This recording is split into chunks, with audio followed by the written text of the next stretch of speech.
If you find yourself completely exhausted after a workout, but you barely finished your secondary lifts, you aren't out of shape. You're paying a massive sensory tax.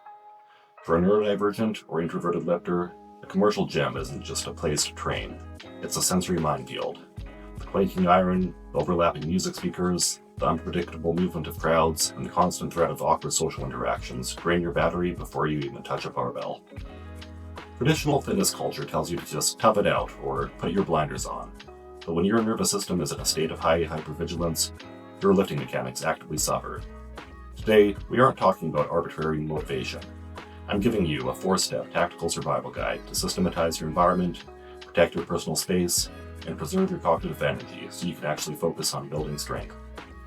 Step 1 is a chronological strategy. Don't just try to go when it's empty. We need to use data to audit the gym clock before you even leave the house. Open Google Maps and utilize the live Popular Times feature to scout your specific location's crowd density in real time. When you plan your week, target the precise micro-windows where sensory input drops. Look for the late morning lull, typically between 10:30 a.m. and 11:30 a.m., right after the early birds leave, or late Friday nights.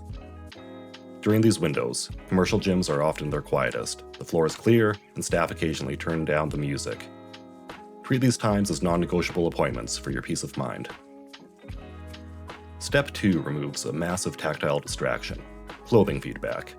When you are already fighting a loud environment, the last thing you need is a sudden awareness of a chafing seam, a tag digging into your neck, or shorts that shift unpredictably during a deep squat. Build a dedicated gym uniform. Find a specific brand of compression shirt, high socks, and shorts with a material texture that feels completely neutral to your skin, and buy it in multiples.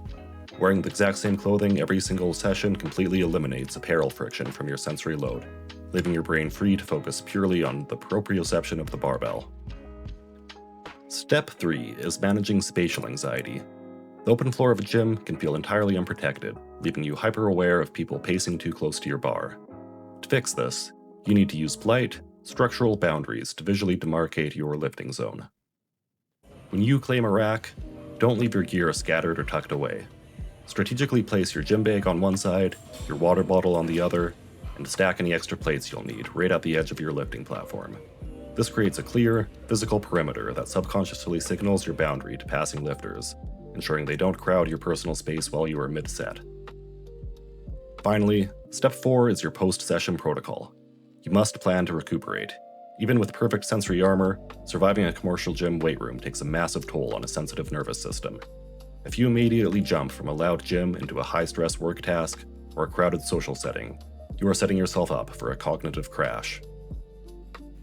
Build in a dedicated cool-down window for your nervous system right after your session.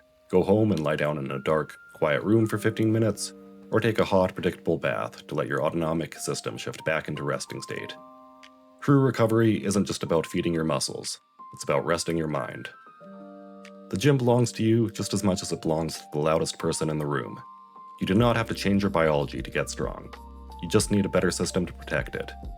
Try implementing one of these environmental boundaries during your next workout. If you want a logical, no-hype space that treats strength training as a predictable, structured system, make sure to hit subscribe. Let's build real strength on our own terms. See you in the next video.